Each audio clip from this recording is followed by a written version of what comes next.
नई उम्रों की खुदमुख्तारियों को कौन समझाए। कहाँ से बच के चलना है, कहाँ जाना ज़रूरी है। नई उम्रों की खुदमुख्तारियों को कौन समझाए। कहाँ से बच के चलना है, कहाँ जाना ज़रूरी है। उसूलों पे जहाँ आँच आए टकराना ज़रूरी है। जो जिंदा हो तो फिर जिंदा नज़र आना ज़रूरी है। नमस्कार दोस्तों, मैं आकाश आहूजा और आज अनौपचारिक रूप से आप लोगों के बीच में लाइव आया हूँ। जरा मैं ये लगा लूँ। चलिए मैं हाथ में ही ले लेता हूँ इसको। दोस्तों, अभी थोड़ी देर पहले जो काशीपुर में जिन किसान सुखवंत सिंह जी ने आत्महत्या की थी, तमाम आरोप लगाते हुए अपने डिक्लेरेशन वीडियो में, उनकी पत्नी का भी एक बयान सामने आया है जिसमें उन्होंने कहा है कि अगर उनको जस्टिस डिनाई किया गया, यानी अगर उन्हें न्याय नहीं मिला, तो वह अपने पुत्र सहित आत्महत्या करने पर विवश हो जाएंगे। उन्होंने सीबीआई जांच की मांग करी है। मैं बड़ा, पता ही आपको, थोड़ा इमोशनल व्यक्ति हूँ। चाहे अंकिता भंडारी हमारी जो बिटिया थी उसका मामला रहा हो या फिर अब सुखवंत सिंह जी का मामला हो, मैंने इस मुद्दे को बड़ा बढ़ चढ़ कर उठाया है और मेरा प्रयास रहेगा कि पत्रकारिता का जो धर्म है वो मैं निभाता रहूं। जनता की आवाज़, विपक्ष की आवाज़ बनना मेरा धर्म है, जो मुझे सिखाया गया है। इससे ना इत्तेफाकी रखने वाले भी बहुत लोग होंगे जो चाहेंगे कि मैं सत्ता का गुणगान करूं, तो ठीक है, सत्ता जहां अच्छे कार्य करेगी वहां उसका धन्यवाद किया जाएगा। जैसे सीबीआई जांच, जब अंकिता भंडारी बिटिया मामले में पुष्कर सिंह धामी जी ने घोषणा करी सीबीआई जांच की, तो मैंने उसका स्वागत किया था। आज जो आप लोग हेडलाइन देख रहे होंगे कि विपक्ष मजबूत दिख रहा है, तो दोस्तों मैं आपको बताऊं कि कल की प्रेस कॉन्फ्रेंस हुई थी एक स्थानीय होटल में कांग्रेस के नवनियुक्त प्रदेश अध्यक्ष गणेश गोदियाल जी की, जिसमें उन्होंने काफ़ी आक्रामक रुख अख्तियार किया था और सुखवंत सिंह जी के मामले में उन्होंने विरोध किया सरकार का, और जितने भी जो अधिकारी या जिस तरह के आरोप उन्होंने अपने डिक्लेरेशन वीडियो में सुखवंत सिंह जी ने लगाए थे उसको लेकर उन्होंने काफ़ी कड़े तेवर दिखाए, और साथ ही अंकिता भंडारी बिटिया को लेकर भी उन्होंने बात करी। तो मुझे इन सब मुद्दों के साथ सहानुभूति और व्यथा होते हुए एक कहीं सुखद अनुभव ये रहा कि एटलीस्ट अब विपक्ष नजर आ रहा है। ऐसा नहीं है कि विपक्ष पहले नहीं था, लेकिन मुर्दार था। मुर्दार मैं इसलिए कह रहा हूं कि धामी जी की सरकार को चौथा साल होने वाला है कंप्लीट, और ऐसा नहीं कि मुद्दे नहीं आए हैं, मुद्दे बहुत आए हैं। मुद्दे चाहे वो हाकम सिंह वाला मामला हो, पेपर लीक कांड हो, या पहाड़ में खनन का मामला हो, तराई भावर में खनन का मामला हो, या फिर बेरोजगारी का मामला हो, पलायन का मामला हो, गरीबी का मामला हो, मामले बहुत थे। चाहे वन भूमि बेच हस्तांतरित किए जाने का मामला हो मसूरी में, और या इसके अतिरिक्त अगर लॉ एंड ऑर्डर की बात की जाए तो भाजपा के नेता कुंवर प्रणव सिंह चैंपियन द्वारा एक निर्दलीय विधायक उमेश कुमार के घर पर जाकर फायरिंग करने का मामला हो। ऐसे बहुत बड़े बड़े राज्य स्तर के मुद्दे मिले थे विपक्ष को, लेकिन विपक्ष उन्हें नहीं कभी भी कैश कर पाया। मैं ये नहीं कहता विपक्ष कैश करके पॉलिटिक्स चमका, लेकिन विपक्ष को ये विश्वास जगाना होगा जनता में कि हम आपके लिए खड़े हैं, और अगर कहीं सत्ता पक्ष की ओर से आपका मान मर्दन किया जाता है या आपका उत्पीड़न किया जाता है तो हम लोग खड़े हैं। तो पहली बार मुझे काफी लंबे समय बाद ऐसा लगा गणेश गोदियाल जी के रूप में कि शायद एक सही सेनापति कांग्रेस पार्टी को मिल गया है। जिस तरीके से कल उन्होंने बड़े ही आक्रामक और सख्त तेवरों में सुखवंत सिंह जी के हत्याकांड को लेकर मांग उठाई और कहा है कि अगर 15 जनवरी तक उधम सिंह नगर के एसएसपी को सस्पेंड नहीं किया जाता तो 16 जनवरी से कांग्रेस एक इंडेफिनेट घेराव का प्रोग्राम करेगी, अनिश्चितकालीन, वो भी पुलिस हेडक्वार्टर देहरादून में। और ऑब्वियस सी बात है कि अगर प्रदेश स्तर का जो मुख्य विपक्षी दल है इस तरह की घोषणा कर रहा है तो उसके लिए वो तैयारी भी करेगा। अंकिता भंडारी बिटिया के मामले में सीबीआई जो चाहना, हालांकि जांच हो जाना, हालांकि उसमें फिर से प्रश्न उठाए गणेश गोदियाल जी ने कि आखिर क्यों अंकिता भंडारी बिटिया के पिता जो हैं उनको वादी बनाया गया, वादी किसी और व्यक्ति को बनाया गया, और प्रश्न भी बड़े सीमित रखे गए हैं सीबीआई जांच में। तो उसको लेकर भी कांग्रेस ने अपना विरोध दर्ज कराया है, तो कांग्रेस उसकी भी मांग रखेगी। और ये बात जनता के सामने आनी चाहिए कि हम लोग कहीं ऐसा ना हो कि हम लोग आह्लादित हो जाएं, हम लोग ये सोचे कि अंकिता बिटिया के मामले में सीबीआई जांच हो गई और सब दूध का दूध पानी का पानी हो जाएगा। मेरा भी यही मानना है कि सीबीआई जांच हो तो समग्र हो, किसी रिटायर्ड सुप्रीम कोर्ट के किसी रिटायर्ड जज की निगरानी में हो, ताकि कहीं इधर उधर होने की संभावना रहे। प्लस साथ में ये भी पता लगना चाहिए कि किन स्थितियों में रिजॉर्ट पर बुलडोजर चलाया गया था, जो कहा जा रहा है कि एविडेंसेस नष्ट किए गए थे। और दूसरा, कौन कौन लोग इसमें इन्वॉल्व हैं, सबके नाम आने चाहिए और सबको सलाखों के पीछे होना चाहिए, चाहे री इन्वेस्टिगेशन भी करनी पड़े। मेरा यही मानना है कि समग्र हो सीबीआई सिर्फ ये सीमित ना हो कि वीआईपी कौन था, ये भी तय होना चाहिए कि वीआईपी वहां कैसे पहुंचा, किसके कहने पर पहुंचा, क्यों आगे रूम तोड़ा गया अंकिता बिटिया का। तो ये सब चीजें सीबीआई की है। अब दूसरे हाथ पर है सुखवंत सिंह जी का मामला। सुखवंत सिंह जी का मामला छोटा नहीं है, मैंने पहले भी कहा था, बहुत बड़ा मामला है और इसमें वाकई विपक्ष का मजबूत होना आवश्यक है। दोस्तों, अभी थोड़ी देर पहले मैंने एक वीडियो डाला है महाराष्ट्र की भाजपा का, जिसमें उन्होंने कहा कि मटन खाओ और मटन रोज खाओ लेकिन भाजपा को वोट दो। तो मेरा ये मानना है कि हिपोक्रेसी नहीं होनी चाहिए। अगर आप एक विचारधारा रखते हैं तो आपको उसी विचारधारा का पालन सब जगह करना चाहिए। ऐसा नहीं कि गाय नॉर्थ इंडिया में हमारी माता और नॉर्थ ईस्ट में जाके वो गाय हमारी कुछ नहीं रहती, मिथुन बन जाती है, जैसा कि भाजपा के बड़े समझदार और बड़े प्रखर प्रवक्ता डॉक्टर सुधांशु त्रिवेदी ने कहा था बीते दिनों एक राष्ट्रीय चैनल पर। तो चलिए, खैर ये मुद्दे से भटकने की बातें हैं। बात यही है कि विपक्ष का मजबूत होना मुझे बड़ा अच्छा लगा। मुझे ये लगा कि जनता की आवाज अब उठने लगी और कल गोदियाल जी ने जिस तरीके से ये कहा कि सत्ता पक्ष या जो भी अधिकारी होते हैं उनके उत्पीड़न का कोई भी शिकार हो, जनता हो।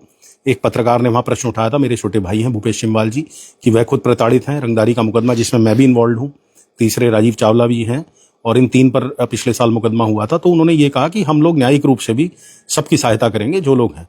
तो भले ही वो करे ना करे, लेकिन शब्दों का जो मरहम होता है दोस्तों, वो बहुत अच्छा होता है, किसी को अच्छा लगता है। तो मुझे अच्छा लगा ये कि आज ऐसा लग रहा है कि विपक्ष दिख रहा है और रुद्रपुर में भी मुझे अब लगता है कि ऊधम सिंह नगर में भी एकजुटता दिखनी शुरू हो जाएगी कांग्रेस में, क्योंकि नए सेनापति आए हैं।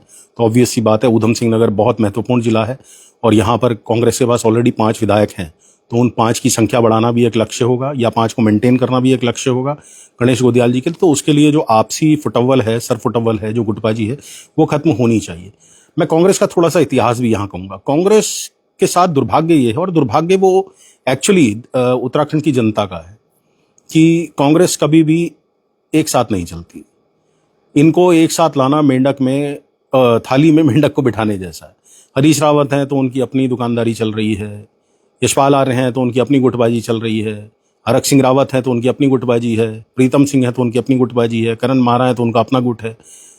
गणेश गोदियाल अभी तक इससे अछूते हैं और मेरी प्रभु से प्रार्थना यही है कि जनता को एक अच्छा विपक्ष का विकल्प देने के लिए उनका किसी गुट में ना होना अच्छा रहेगा।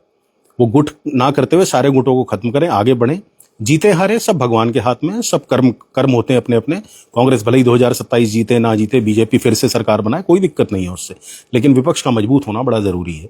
आज जो आवाज उठ रही है, जो आज अंकिता भंडारी हो चाहे सुखवंत सिंह जी हो, उनके मामले में जो पूरा राज्य एक नजर आ रहा है, वो इसीलिए कि जनता की संवेदनाओं को समझने के लिए, जनता के मर्म को समझने के लिए, जनता के भीतर छुपी पीड़ा को समझने के लिए विपक्ष का एक सेनापति होना जरूरी है और गणेश गोदियाल के रूप में मुझे वो नजर आ रहा है।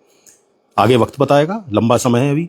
इलेक्शन की बात मैं नहीं करता, मुझे कोई मतलब नहीं पॉलिटिक्स से, बीजेपी जीते कांग्रेस जीते मुझे इससे कोई फर्क नहीं पड़ता। कांग्रेस सत्ता में आ जाएगी तो उससे बहुत तीखे सवाल होंगे और बीजेपी अभी सत्ता में है तो उससे बहुत तीखे सवाल हो रहे हैं। जैसे कि अभी सुखवंत सिंह मामले में जो उनकी पत्नी सामने आई है और उन्होंने सीबीआई जांच की मांग करी है। उन्होंने कहा कि मैं और मेरी पत्नी, मैं और मेरा बच्चा आत्महत्या कर लेंगे अगर हमें इंसाफ नहीं मिला, क्योंकि एक डिक्लेरेशन नोट था।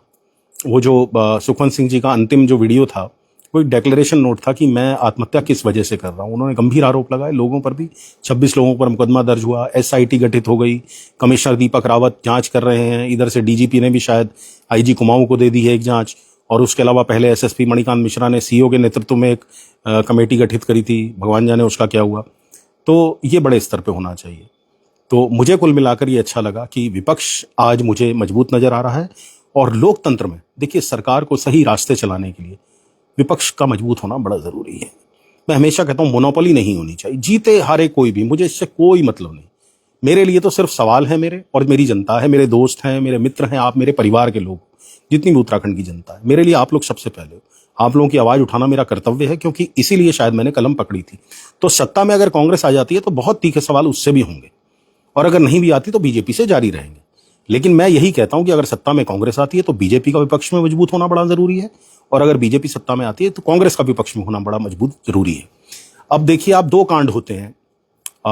एक होता है अंकिता भंडारी वाला, उसमें जब तक सीबीआई जांच नहीं होती भाजपा सड़कों पर उतर जाती है और कांग्रेस के पुतले फूंकती है। तो आप मतलब ये विद्रूप देखिए, विडंबना देखिए कि सत्ता पक्ष के लोग अभी भी विपक्ष के चोले से बाहर नहीं आ पा रहे हैं। वो कांग्रेस को इसलिए गाली दे रहे थे कि अंकिता भंडारी बिटिया के केस का वो राजनीतिकरण कर रही है, ऐसा आरोप लगा रहे थे।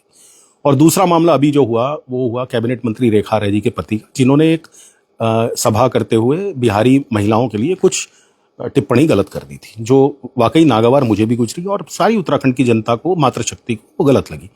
और उसके बाद कल पुतले फूके गए हैं गणेश गोदियाल के, कि भाजपा ने फूके हैं सड़कों पर आकर कि उन्होंने रेखा आर्य जी के लिए अपशब्द कहे। तो मैं उनसे ये पूछना चाहता हूं कि रेखा आर्य जी के लिए अगर अपशब्द कहे हैं गणेश गोदियाल जी ने, तो उन्हें कानून सम्मत जो सजा है वो मिलनी चाहिए। लेकिन जो उससे पहले भाजपा नेता का बयान बिहारी औरतों के बारे में आया था, उसके बारे में आप लोगों ने क्या किया? तो विपक्ष का यही काम होता है दोस्तों, कि जनता को असलियत सामने लेकर। सत्ता पक्ष तो केवल अपने अच्छे कार्य आपके आगे रखता रहेगा, लेकिन जो गलत कार्य हो रहे हैं, चाहे वो खनन का मामला हो, चाहे वह डंपरों का मामला हो, चाहे पलायन का मामला हो, चाहे महिला की सशक्तिकरण की दिशा में जो प्रयास नहीं किए जा रहे उनका मामला हो, चाहे महिलाओं के अपमान का मामला हो, चाहे शोधेबाजी हो, चाहे वन भूमि हस्तांतरित बेचे जाने का मामला हो, मसूरी में बिकी है जो जमीन, या फिर सड़कों के ठेकों के मामले हों, भ्रष्टाचार की बात मैं कर रहा हूं यहां पर, और अपराधियों और पुलिस के कॉकस की बात हो, नेक्सस की बात हो, विपक्ष का मजबूत होना बड़ा जरूरी है। तो आज मुझे खुशी है और मेरी भगवान महाकाल से, बाबा महाकाल से यही प्रार्थना है कि इस देवभूमि उत्तराखंड के लिए सरकारें कोई भी आए, कोई फर्क नहीं पड़ता, लेकिन एक मजबूत विपक्ष हमेशा रहना चाहिए, जो सही को सही और गलत को गलत कहने का साहस कर सके। सरकार तो अपने हर काम को सही ही कहेगी, गलत भी होगा तो भी सही कहेगी, लेकिन विपक्ष अगर होता है तो विपक्ष गलत काम को गलत बोलने की हिम्मत रखता है, और विपक्ष की हिम्मत से आम जनता को भी हिम्मत आती है, हम जैसे पत्रकारों को भी हिम्मत मिलती है, हमें भी लगता है कि हाँ, हमारे प्रयास सार्थक हो रहे हैं। तो बस इतना ही कहूंगा, गणेश गोदियाल जी हों, चाहे उत्तराखंड क्रांति दल हो, जिन लोगों ने एक विपक्ष की भूमिका निभाई है अंकिता भंडारी बिटिया के मामले में या फिर सुखवंत सिंह जी के मामले में, तो वो इसको मजबूती से आगे जारी रखें, गुटबाजी खत्म करें। और आप लोगों से भी एक निवेदन मेरा मतलब विनम्र आग्रह है आप लोगों से कि आप लोग भी अपने विवेक का अवश्य इस्तेमाल किया कीजिए, अपनी बुद्धि का इस्तेमाल कीजिए। भगवान ने हमें 84 लाख योनियों के बाद ये मानव जीवन दिया, और मानव प्राणियों में सबसे अलग इसीलिए है कि उसके अंदर विवेक होता है।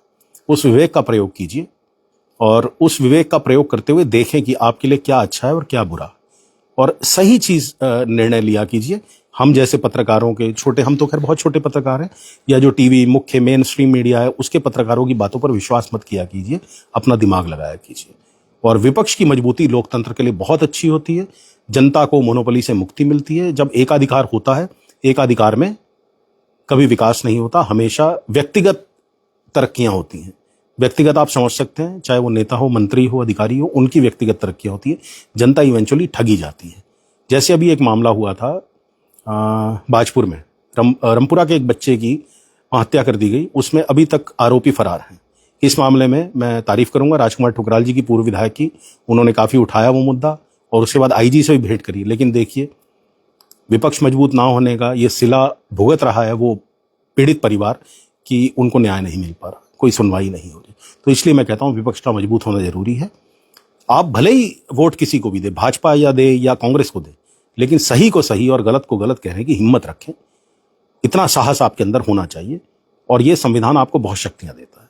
तो बस यही कहूंगा, गणेश गोदियाल जी को भी, और हरीश रावत जी काफी बुजुर्ग हो गए अब तो, उन्हें कहूंगा कि अपने जो अनुभव है उनका लाभ दें गणेश जी को। गणेश जी युवा हैं, यशपाल आर्य जी भी अब काफी बुजुर्ग हो गए हैं, और तिलकराज भेड़ भी अब 70 के होने वाले हैं। इन सब लोगों को अब अपना अनुभव देना चाहिए आगे, और आपके हरक सिंह रावत हो गए या प्रीतम सिंह हो गए, इन सब लोगों को गुटबाजी से बाहर आना चाहिए, और एक सशक्त विपक्ष की नींव बीते 1 साल के लिए बचे हुए 1 साल के लिए रखनी चाहिए, और अपनी सरकार बनने का प्रयास भी करना चाहिए, जो राजनीति में इनका अधिकार है। बने ना बने, सब बाबा महाकाल के हाथ में। तो आप लोग अपने कमेंट्स करिएगा, बताइएगा मुझे, क्या विपक्ष का लोकतंत्र में मजबूत होना आवश्यक है या नहीं। तो बस मन में बातें थी, इसलिए आप लोगों के बीच आया था। बहुत बहुत धन्यवाद मुझसे जुड़ने के लिए, और अगर कमेंट्स होंगे तो मैं उनके जवाब व्यक्तिगत रूप से दूंगा इस लाइव वीडियो के बाद। तो फिर से एक बार आपसे अनुरोध कि जिंदा हो तो जिंदा नजर आना जरूरी है। बहुत बहुत धन्यवाद। भारत माता की जय।